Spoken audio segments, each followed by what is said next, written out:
नवंबर का महीना, सर्द भरी हवा, एक मोटे किताब को सीने से चिपकाए हल्के हरे ओवरकोट में तुम सीढ़ियों से उतर रही थी।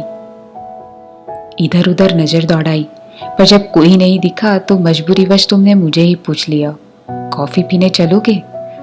तुम्हें इतना पता था कि मैं तुम्हारे क्लास का हूं और मुझे पता था कि तुम्हारा नाम सोनाली रॉय है। बंगाल के एक जाने माने लॉयर अनिरुद्ध रॉय की इकलौती बेटी हो तुम। लाल रंग की स्कूटी से कॉलेज आती हो और क्लास के हर अमीरजादे तुम पे मरते हैं, उतना ही जितना हम मिडिल क्लासी लड़के मरते थे।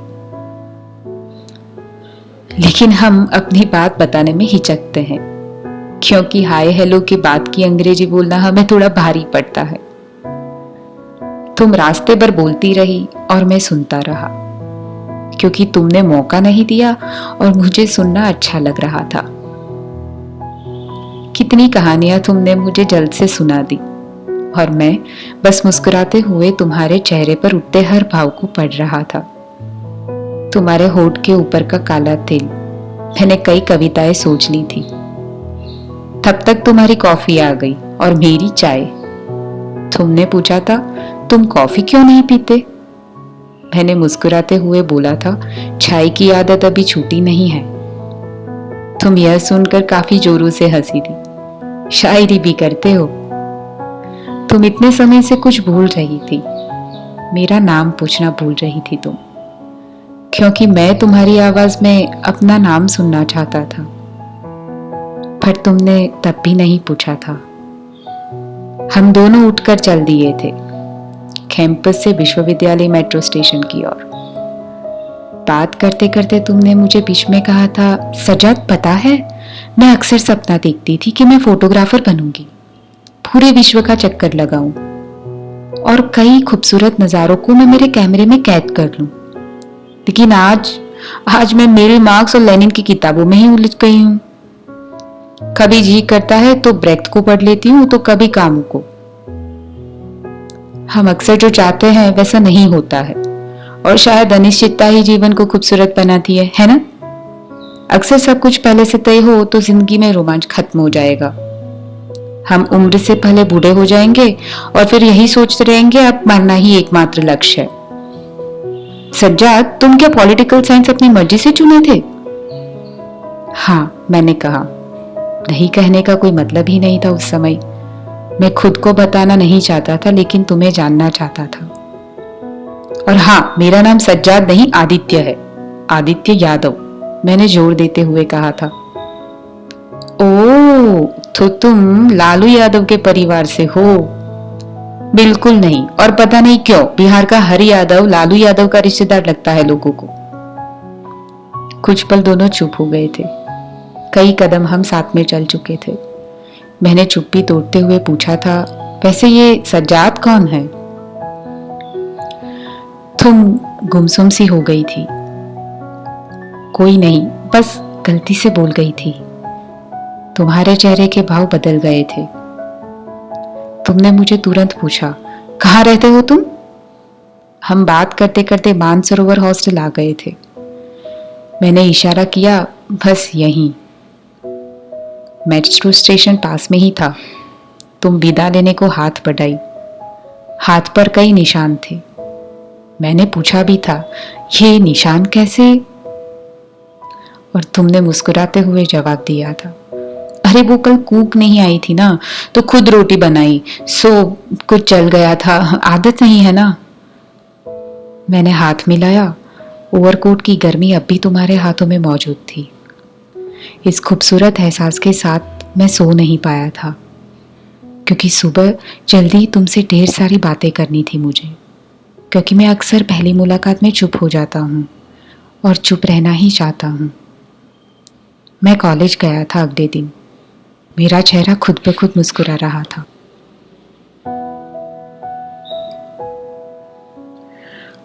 कॉलेज में इस बात की चर्चा जरूर होने वाली थी क्योंकि हम दोनों को साथ में घूमते हुए लगभग सभी ने देख लिया था।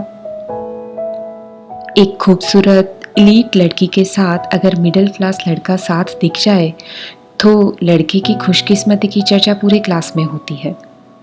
वो बात तुम नहीं समझोगी।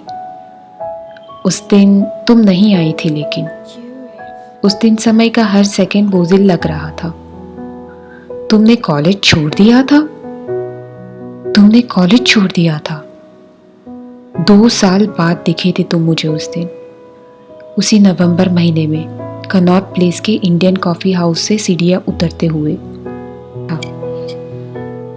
इंडियन कॉफी हाउस दिल्ली की शोर भरी जगहों में एकमात्र यही जगह थी जहां मैं सुकून से उलझनों को जी सकता था। यहाँ मैं उजले कप में कॉफी और चीनी को चम्मच से घुमाता रहता और कल्पनाओं को एक नई उड़ान देता। मैंने अब वक्त के साथ कॉफी पीना शुरू कर दिया था। चाय की आदत छूट रही थी। कभी कभी इस नए बदलाव की वजह मुझे तुम लगती थी।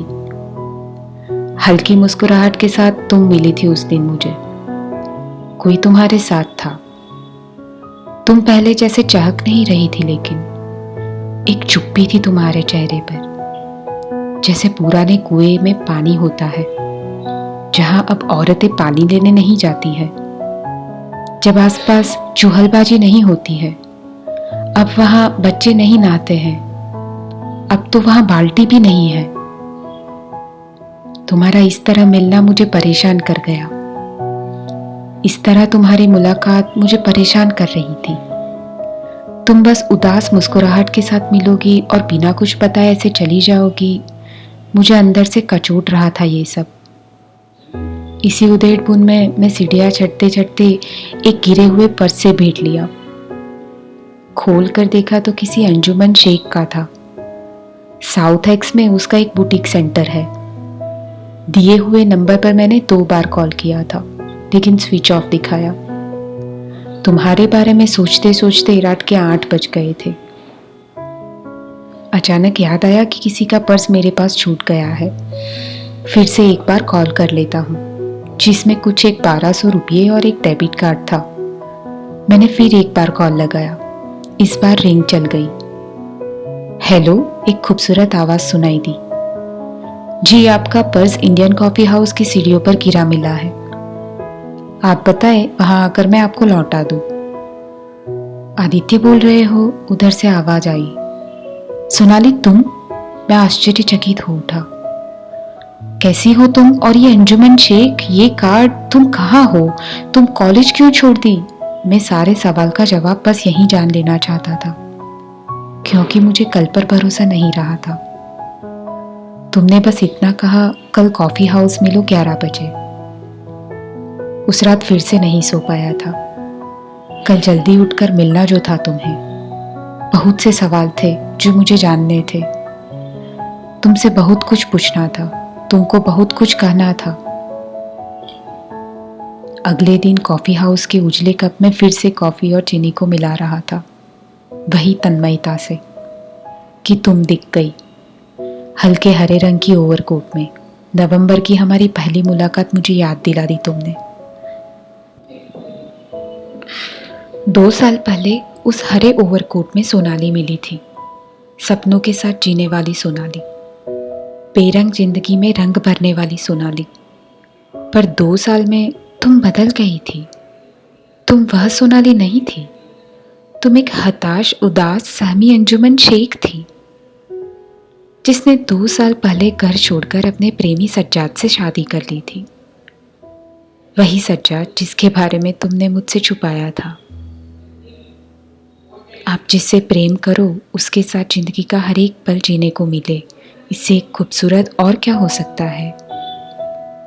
इस गैर मजहबी प्रेम विवाह में निश्चित ही तुमने बहुत कुछ झेला होगा, पर प्रेम अक्सर सारे जख्मों को भर देता है। पर तुम्हारी बात कुछ अलग थी। वह थी तुम्हारे और सजाद के बीच आए रिश्तों की कड़वाहट की, जो वक्त के साथ और बदतर हो चली, जहां प्रेम एक बस्ते में बंद हो गया था। शादी के बाद प्रेम ने बंधन का रूप ले लिया था। आधिपत्य के बोझ तले रिश्ते बोझिल हो चले थे। तुम तो विश्व के चक्कर लगाने वालों में से थी। तुम रिश्तों को जीना चाहती थी, डोना नहीं, जिसे तुमने प्रेम माना था वह घुटन बन गया था। वहां शक ने दरवाजा खटखटाया था। तुम सब कुछ कहती चली गई थी और मैं तुम्हारे चेहरे पर उठते हर भाव को वैसे ही पढ़ रहा था जैसे पहली दफा पढ़ रहा था। तुम्हारे आंखों से आंसू टपक रहे थे जो तुम्हारे होठ के ऊपर बने तिल तक पहुंच रहे थे। अब तुम कुछ हल्का महसूस कर रही थी। तुमने सज्जाद के लिए नाम बदला था, अपनी कल्पनाएं बदली थी, खुद को बदल दिया था। प्रेम में बदलना सही है या गलत वो मुझे नहीं मालूम, पर खुद को बदलकर अगर तुम अपने प्रेम तक नहीं पहुंच पाते तो वक्त हो गया था फिर एक बार तुम्हारे जाने का। सज्जाद घर पहुंचने वाला होगा, तुमने ऐसा कहा था मुझे। तुम पर्स ली और हाथ आगे बढ़ाकर बाई कह दिया। मैंने जल्द से ही तुम्हारा हाथ थामा। वही 2 साल पुरानी ओवरकोट की गर्मी महसूस करने लगा। तुम्हारे हाथ के पुराने जख्म भर गए थे, पर नए जख्मों ने उसकी जगह ले ली थी। पहले के जख्म सज्जाद के लिए थे और नए जख्म सज्जाद के दिए हुए थे। इस बीच हमारी फोन पर बातें होती रही। राजीव चौक, नेहरू प्लेस, अक्सर 2 मुलाकात हुई। सब कुछ सहज हो रहा था तुम्हारी जिंदगी में और मैं असहज। इस बीच में लिखता रहा था मैं तुम्हें, कविताएं भेजता रहा था। पढ़कर तुम रोती भी थी और कभी हंसती भी थी। एक दिन तुम्हारा मैसेज आया, मुझसे बात नहीं हो पाएगी अब आगे से। मैंने तुरंत कॉल बैक किया। मेरा नंबर ब्लॉक हो चुका था। तुम्हारा फेसबुक अकाउंट चेक किया तो डिलीट हो चुका था। मैं घबरा गया था। तुम्हारी साउथ एक्स वाली बुटीक पर फोन किया तो पता चला कि तुम वहां 1 सप्ताह से नहीं गई हो। इस बीच मेरी नई उपन्यास नवंबर का महीना बाजार में छप चुकी थी। मैं सभाओं और गोष्ठियों में व्यस्त हो गया, पर तुम्हारा ख्याल मन से पल भर के लिए नहीं गया। समय हर दिन करवटें ले रहा था। सूरज रोज डूबता था, रोज उगता था। धीरे धीरे 1 साल गुजरने को आया। शाम के 7 बज रहे थे। मैं कमरे में अपनी नई कहानी के साथ डूबा हुआ था सोच में, गहरी सोच में। उसका अंत समझ नहीं पा रहा था। कई लाइन लिख लिख कर मिटा रहा था और पन्ने फाड़ फाड़ कर फेंक रहा था। सिगरेट की तलब शुरू हुई। ड्रॉवर खोला तो सिगरेट 2 ही बचे थे। तब तक के लिए काफी था, लेकिन सिगरेट को जलाया और थोड़ी सी राहत मिली। फिर लिखने बैठ गया। तभी दरवाजे की घंटी बजी। मैंने आखिरी कश को अंदर लिया और फिल्टर को बुझाकर एस्ट्रे में डाल दिया। दरवाजा खोला तो देखा कोई लड़की मेरी ओर पीठ करके खड़ी हुई है। मैंने कहा जी। वह जैसे ही मुड़ी मैं आश्चर्यचकित हो गया। वह तुम थी सोनाली, वह तुम थी। हम दोनों गले से लिपट गए। मैंने तुम्हें सीने से लगाते हुए पूछा, और तुम्हें मेरा पता कैसे मिला? तुम्हारी उपन्यास पढ़ी, नवंबर की डायरी, उसी के पीछे तुम्हारा नंबर और पता दोनों थे। आदित्य, तुमने सही लिखा है। इस उपन्यास में जिस रिश्तों में विश्वास की जगह न हो उसका टूट जाना ही बेहतर है। मैंने सज्जाद को तलाक दे दिया है। हमारी फेसबुक चैट सज्जाद ने पढ़ ली थी। फिर यहीं से हमारे रिश्ते के बीच में कड़वाहट आ गई थी। मैंने पूछा, कॉफी बनाऊं? नहीं, चाय। कॉफी की आदत छूट गई है अब। मैंने तुम्हारे लिए चाय बनाई और खुद के लिए कॉफी। तुम कॉफी कब से पीने लगे? हमारी पहली मुलाकात के बाद से, मैंने कहा था। तुम हंस दी थी। बदलाव प्रेम में सहज हो तो कितना शुभ लगता है। तुम मेरे अस्त व्यस्त घर को देख रही थी। अस्त व्यस्त सिर्फ घर ही नहीं था, मैं भी था। भीतर अस्त व्यस्त था, जिसे तुम्हें सजाना था और संवारना था। पता नहीं तुम इसके लिए तैयार थी भी या नहीं। तभी तुमने कहा, ये किताबें इतनी बिखरी हुई क्यों हैं? लाओ मैं सजा देती हूँ। और मैं मुस्कुरा दिया। घड़ी के 9 बज गए थे। हम दोनों किचन में डिनर तैयार कर रहे थे। तुमने कहा खिड़की बंद कर दो, सर्द भरी हवा आ रही है। मैंने महसूस किया नवंबर का महीना आ चुका था।